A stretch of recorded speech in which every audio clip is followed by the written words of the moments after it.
You know, really, when you're talking about binding evolution, you're really just talking about trying to keep the board sort of attached to you, right? Having some sort of control over what you're doing when you're riding. So earliest days, 30s. This is actually maybe even late 20s, a prototype for the snow surf that we'll see in Vail later. For the 30s, they did a rope and they actually did a drag stick that you held behind you, almost like the Lasboard. And so it was a way to just kind of keep it, you know, to kind of go straight and to turn a little bit. Tom Sims board, 1961 or 63, sorry. This is his first. I mean, he put staples in and tried to do some channels in the bottom to make it kind of track. But it didn't really work. So people started experimenting with other ways to actually keep your board on your feet. Tom had a bunch of friends in New Jersey where he grew up, and he was kind of like the guy who turned everybody on to snowboarding super early. So he had a whole crew of friends that would make their own snowboards too, while Tom was making his. So a few different sort of attempts at bindings. This one's super cool. It's leather. I don't know exactly what it says, but it's super cool. Ski bird something. Ski bird time? I don't know. Anyway, you can tell that when you're literally, it's an old water ski. You're literally putting your foot straight and then trying to keep your foot sideways in the back, so it probably didn't work too well. This one is done with cut up rubber tubing. So again, these are DP Scoop O'Brien. Was one of Tom's friends from back then. They were trying to make all these different variations on snowboards. Fins, of course, taken from surfing, thinking that you'd track better in snow if you had fins and you have some sort of control, since there were no edges and no side cut. So those are all in the early 60s, mid 60s. Snurfer, of course, we know. So that was using, this one is actually an interesting one. It has grip tape, no staples, and it has the rope, and everybody knows kind of where the surfer led to modern snowboarding in so many ways. Then people like Steve Dara were trying to actually take snurfing. Jake Burton, I mean, everybody that fell in love with snurfing and wanted to make it better and make it their own, trying to be a little more high performance in what they're doing. So this is one of Stevie Dara's fiberglass snurfers that he made. We call it the Skifer, which is super cool. Skifer, yeah. But, you know, again, just trying to mold in different ways to get that foot grip. And also when we get to Vail, I'll show you Mark Halseth's board, which is one of the first, it is the first snurfer with bindings. He put some Velcro straps on it, trying to make it actual bindings, get rid of the rope. And then this is kind of where things evolved too, obviously, with rubber straps, that kind of thing, to stick your feet underneath. People are just sticking screws or golf spikes to really try to get some sort of traction. Tom, we know the Flying Yellow Banana, the ski board that he developed based on the ski board that was Bob Weber had come up with at the time. So these were commercially available, but Tom, being the super innovator, really wanted to make sure that, you know, his vision of what snowboarding could become would be sort of realized. So the way these came had kind of a mat on top, and he was trying to stiffen it up. So Tom, actually, this is Tom's board. He tried to retrofit with some milk crates and a Velcro strap to get his feet to kind of stay underneath. And that, of course, led to what everybody knows as the production model, which had the Sims Lonnie Toft deck on top. And then it had the rubber strap. And these were all, you can read them. They're all sort of, they're like mechanical, yeah. So it's a radiator belt, basically. It says Radiator Specialty Company. So this was actually available. You could buy these, but they didn't work that well. Obviously, they didn't work in anything but the actual powder. They would fold, like the Stevie Caballero's board that has the ski that a lot of us saw. One of the first photos we ever saw published. People were taking these and putting the ski to basically in between the snowboard or the deck, the skate deck, to stiffen it. Yeah, totally. So there's a yeah, with a ski, you know, trying to make it stiffer. And so what Tom did was he actually, this is a handmade fiberglass version. So basically, he was trying not only to get your feet to stick, and this is actually the original. That's what the original ski boards would come with. So he basically took that off and made one out of fiberglass to try to stiffen it up. But it still, because of the shape, because of the shaped edge, all that stuff, yeah, you could ride in powder, you couldn't ride anywhere else. So in trying to become more high performance, Tom started messing around with fiberglass construction with Chuck Barfoot. So this is one of those early attempts. And again, trying to figure out how do we get our feet to stay better. And so using the same sort of a cross strap, 2 straps this time, and sky hooks, basically from skateboarding, to try to shove your feet, give it something to really run up against, and then to get the traction from the golf spikes. Yeah. So those are just spikes from the bottom of golf shoes. Wow. Like the spikes. Didn't work great. Worked great in powder again, and in that constant evolution, trying to be something that you could actually ride on more hard pack. This is Tom's first try of actual bindings. So he made these out of webbing and clips and some bent metal he did. So these are literally Tom's very first try at real bindings. And what's this again? So when you, in past models of this, the Pro model boards, you'd have the straps, the rubber bands like this, and they would go down the board and it would actually go underneath there. So you wouldn't have one big band, you'd actually have 2 small ones. But it'd be one big band, but it'd be the pressure would be taken there and there. So you'd have one in the front and one in the back. No, it's the other side. Well loved. Yeah, well loved. I mean, that was the thing. Tom was always evolving. He had the vision for what snowboarding should be. And so he would just build it and try it and build it and try it and build it. And he and his friends, that's what he did. He had a real sort of engineering mind. And this is kind of what this led directly to these. So this is the first actual production Sims binding. They look pro. They're super pro. One hole with a free pivot. Yeah, exactly. So it was again, rudimentary, but much. I mean, that just this step from here to here was a huge step forward. Yeah. And what years are these? So these are late 70s, early 80s, really early 80s. Same here. This is probably 80, 81. These are 82-ish. I think this was the 83 1500 FE, the one you could buy. Oh, cool.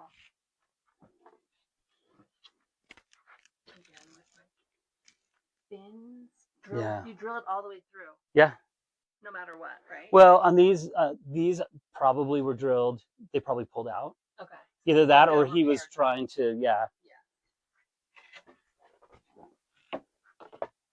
So then, when you're talking about how do you actually control a snowboard better than super loose, and you got to think, the boots that went along with this, right, at this point were Sorels. Sneakers or high top Vans or Sorels or any sort of whatever boots you can find, mainly Sorels. People taking ski boot liners and trying to put them in, and really trying to kind of stiffen up the top because they were figuring out that you needed some leverage. And so other people, Matt Nipper started Agression snowboards. This was his attempt in '84 of creating something that actually rode better. So that's a Sims, that's a 1400 FE board that he just sanded down, did his own graphics, but he actually took plastic and made high backs. How did he make these? You know what? I should ask him. I thought he made them when I was thinking about it. I thought he made them out of ski boots, but it's obviously didn't. So Lofos, we'll see that those are made out of ski boots. But yeah, it looks like he just took flat sheet plastic and figured this out. I don't know how to see this though, but Matt's an actual engineer. But what's really cool, if you kind of notice the slider system.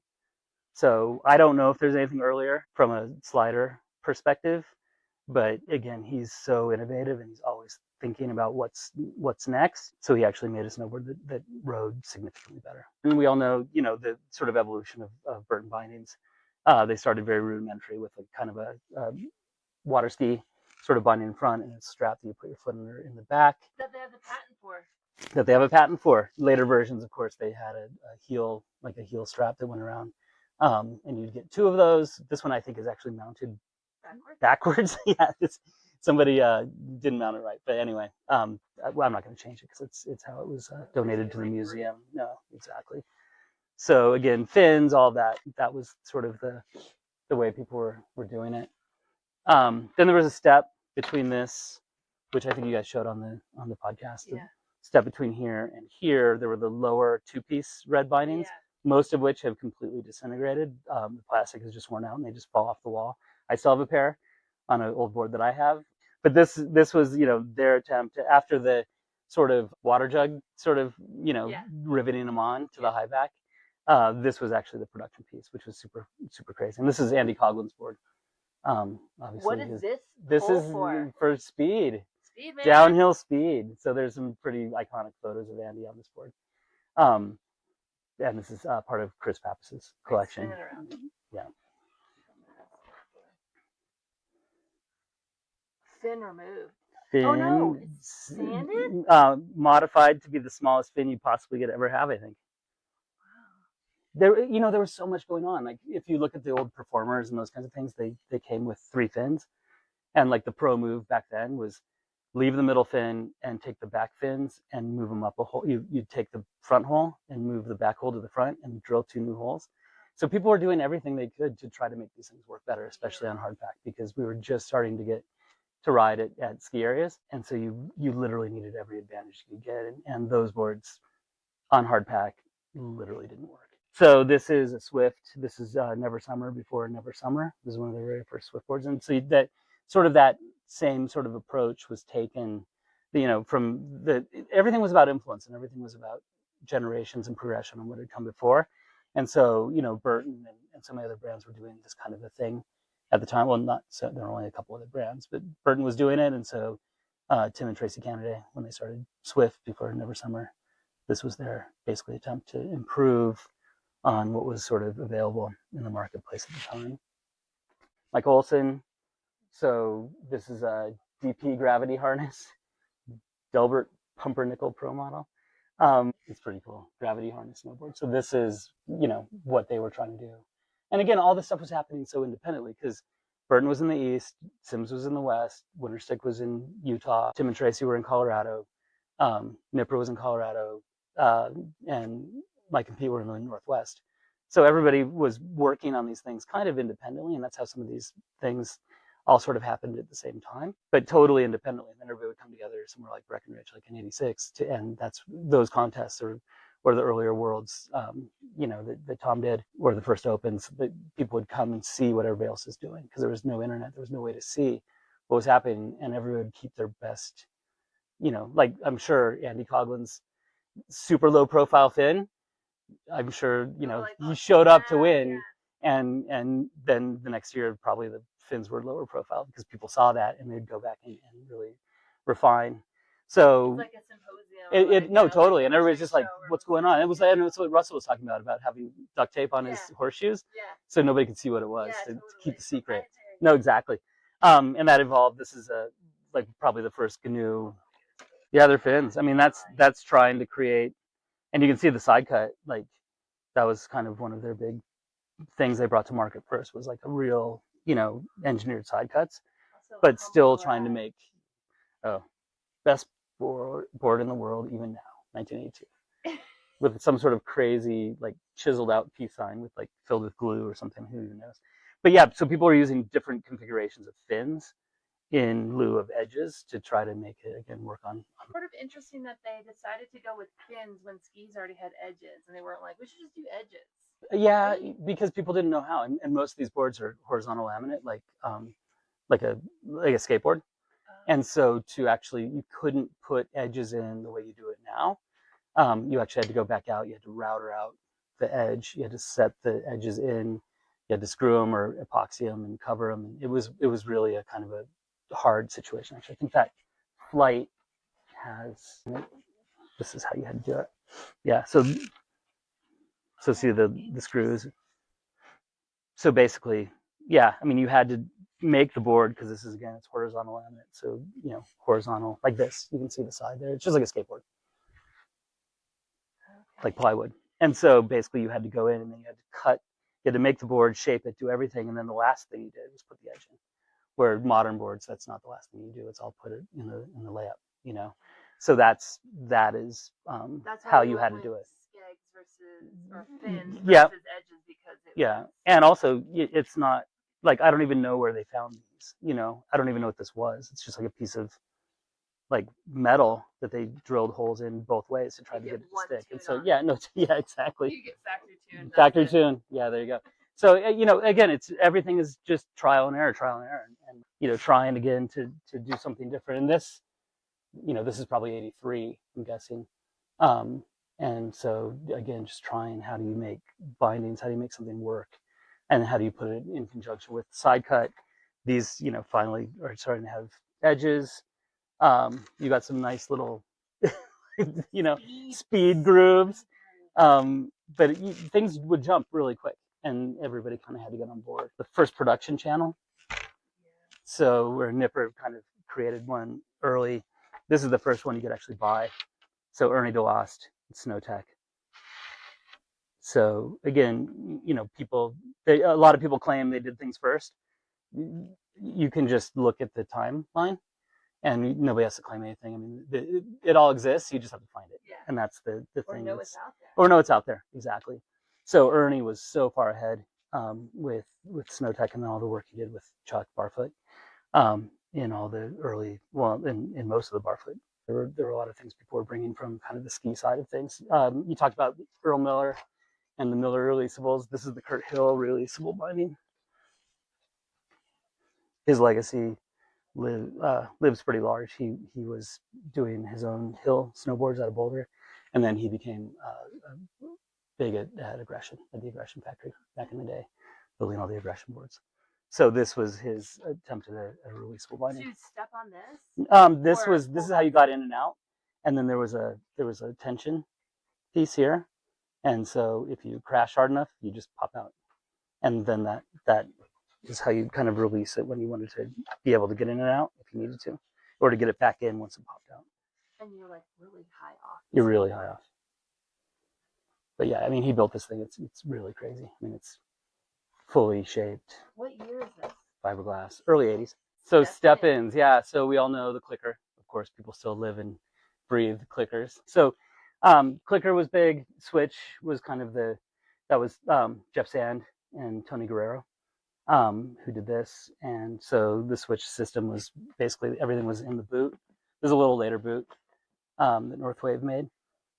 So you have the connection points on the side, the high backs in the boot, and then you have, you know, ratchet, that kind of thing on the boot. And so basically you just kind of, and it would just kind of step in. And the thing about it too, I mean, everybody was super worried about, well, what if it comes off, blah, blah, blah, blah. So these actually had kind of a graduated thing where if you had snow under your boot, which would happen a lot with clicker, if you've ever had to help somebody clear their clicker. Yeah, or a ski boot. Or a ski boot. And this had it had that position there. And then, so you were in, and then as the snow started to clear, it would work its way down and be stronger. Device, so Dave Alden, Rick Alden, and so this was out of Boulder as well. Rick went on to start Skull Candy and Stance and all that stuff. And this is where, at least in my opinion, you know, external high back should have been sort of the state of the art at that point, just because it made so much sense. And so the Device was probably the closest to what an actual, where we're at now. And it's super funny, I went riding on my birthday with Dave Dowd, and he wasn't riding clicker, he's riding Device. From back then, and he's got a few pairs of Device, and he swears on, because again, you know, it makes tons of sense, because when you're actually snowboarding and you're used to strap bindings, the front connection and the back connection, you know, that's what you're used to. Yeah. And so everything else had that weird side to side, where this actually allowed flex in all directions. Yeah. It just, your boot was just stuck to the thing. So amazing. The Technine, so started in 1993 in Vail, Keystone, Ethan Fortier, and his dad, and J3.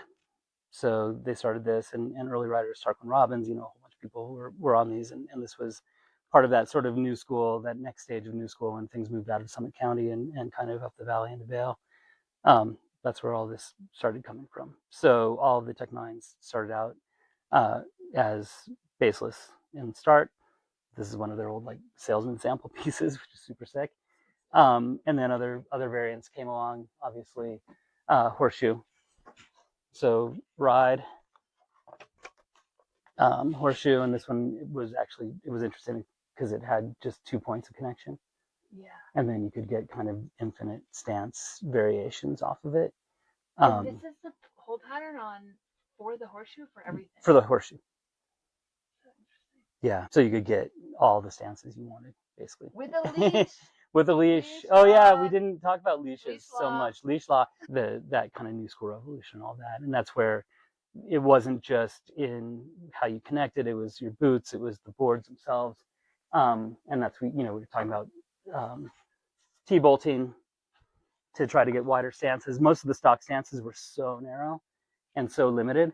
And so this is Dale Rayberg's personal board from the early 90s, his Joyride Eldorado. So this was it was the Matt Smith, Dale Rayberg, they shared a pro model.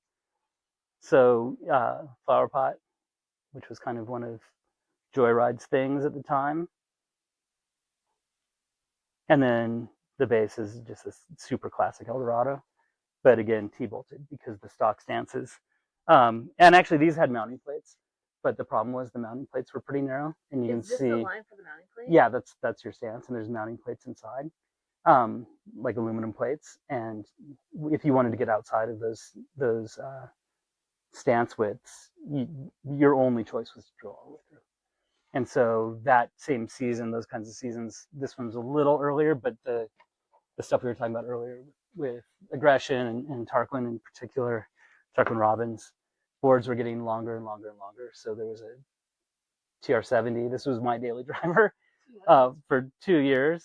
I rode this no high backs straight across 25 stance, and I'm not even that tall. Like just and so, but it was a totally different thing. It was so much fun, and they rode so well. But they were heavy, super heavy. You had so much nose and tail, and that's where boards started to get cut down. And so this is actually that same board. These are the actual nose and tail that we cut down. And no warranty. No warranty, but the easy way to get 20 centimeters off your board length is just by cutting 10 off the front and the back, right? So yeah, again, just and you need your own lunch tray. Paper plate. Yeah. Was typically the template. The template, yeah, exactly. And so this board, what you would do. You just lay whatever shape you wanted and just trace it with a Sharpie, and then you had to just basically break the edge with a file. So if the edges went all the way around, you can kind of see it here. You had to kind of file a starting point, and then you just take a jigsaw, literally, and just follow the template as close as you could. And so this board ended up really revolutionizing things because everybody was cutting them down, and then the next year, instead of what they had planned, which was a TR80, which was going to be even bigger, Tarquin went down to 50s and 60s with the cutoff tip and tail, and that became that classic blue shotgun board that was the next season after these.